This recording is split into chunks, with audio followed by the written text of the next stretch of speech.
Kevin Mpekasambo achimwenanga ndikulandiranso program ya lero ya Timvetse zikomuombe ndemo nga tinafotokoza kale kuti pamakhala zochitika zambirimbiri mdziko muno ndiye program ineyi timachita chotheka kuti nkhani zija tizimvetsetse ndi tsiku la lero ndi tsiku lalikulu kwambiri pamene ndithu dziko lonse la Malawi tikukumbukira papita chaka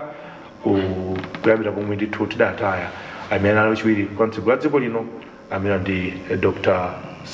Saulus Claus Chilima. Ndere kuli mwambo waukulu kwambiri ndithu kunkhatabe kunthungwa komwe mtsogoleri wa dziko lino ndithu watsogolera Malawi pokumbukira ndithu malemu Chilima komanso ndi Malawi ena 8 amene tidawataya pa ngozi ija ya ndege. Mwina ndambe ndi kumeneko mwambo kasakula kufunikira kuti president wa dziko lino Dr. Chakwera kutsogolera Malawi pa mwambo umenewo kunkhatabe kunthungwa kufuna kwa mtundu wanji. Timothy nzofunika kwambiri monga wanena kale kuti lero ku Malawi chaka chatha dali tsiku lowawa limene kudacha bwinobwino limene kwachera lero timagwira ntchito zathu kenako as the day wore on pamene timamva kuti ndege imene anakwera vice president sikuoneka zonse zidasintha at that point tinalowa mudi ya chisoni mudi yovuta until later a president anapanga confirm kuti ndege ija yapezeka koma yagwa ndipo anthu onse 9 for example vice president wa dziko lino atisiya so inali period yowawa komanso inali tsiku lowawa kuti lero a president abwereranso pa site pamene padachitika zimenezi nkunena kuti tipange mwambo ndiye kuti mchinthu chokoma chinthu choyenera kuchita chifukwa amene aja adali a Malawi ndipo the circumstances zimene analuzira moyo wawo nzopweteka sadadwale sadatani kungodzuka basi kungodzuka Malawi pezeka kuti takumana nchiphinjo chimenechi so nzofunika kwambiri kuti zakhala chocho chimene chanisangalatsa ine chonena kuti as 2 days before tsiku limene ligazanidzana pamene final report ya ngozi imene yatuluka poyamba kuno kwathu ku Malawi a president adasankha commission yathu kuti ifufuze kuti kodi chachitika chani ma processes kuti ndege ipite chidachitika chani report yake anapereka amene acha wanokhala December wa chaka chatha pa 15 December yes mpamene anapereka report itatuluka report ija zonena zinali zambiri a Malawi ena osafunira dziko lino zabwino mabodza anachuluka anthu amapanga punch punching holes kubola report kuti report ife sitikuikhulupirira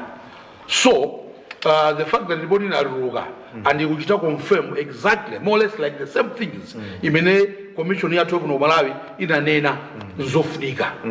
why because ena amalowetsa ndale nkhani imeneyi monga kudziwa Timothy mvula Kevin amalowetsa ndale cholinga chinanena kuti anene kuti kapena a president adachita chipongwe vice wawo timabwera pano ukana kwa anthu agala kuti zabodza sizingateke koma ena amene samayang'ana kuti choona yayi amayang'ana kuti ayikepo ndale pa chisoni cha dziko kuti bwina a president libo malawo amuchita chipongwe nzawo zimene zinali zomvetsa isoni zopweteka kwa president anyozeka atchulidwa mayina atani timayena pano kuti zimenezi nzabodza a president si munthu amene angachita zimenezo yayi so kuti report imene yathu yakuno ku Malawi yapa 15 December chaka chatha ndi report ya ku Germany independent akamba zinthu zimodzimodzi zimenezi nzabwino ndabwera pano kuti mwina akamakamba zinthu ngati mwina mujalira Sylvester Namiwa amangobwebwerapo zilizonse iwo aja pali ndi DPP ndi amangobwebwerapo zilizonse akamakamba zinthu mwina atsogoleri ena aku DPP kaya ku UTM umaona kuti chichitika chani koma zinafikapo ni mpaka na atsogoleri a mipingo ena